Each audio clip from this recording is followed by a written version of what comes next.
Hi. Hey.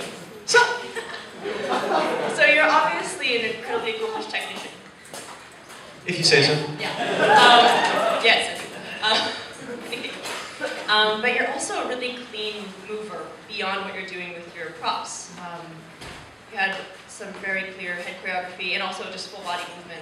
So can you tell us about what you do outside of practicing your tech skills that helps you to perform more cleanly on stage, to help with those non-prop-related movements? Yeah, absolutely. So in addition to Poi, I'm part of a modern dance company back in DC. So on top of the 15, 20 hours a week of Poi, there's another 10 or 15 hours of dance. So to inform each other really, really well. Actually, straight up, if you guys, anybody who's playing with any prop, learn another movement art. It doesn't matter what it is, clowning, martial arts, dance, it'll help.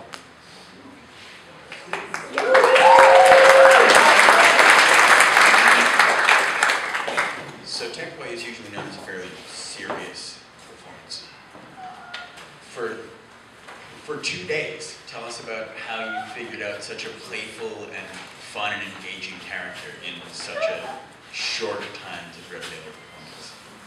Sure, to be perfectly honest, knowing that I was going to do a routine that was just like tech, I felt like I kind of had to compensate for that a little bit by throwing in a lot of fun character flourishes. So it meant there were some natural pauses in the piece, and it just meant getting to stick in a couple moments when I would mug for the audience. And so far, that's worked out pretty well.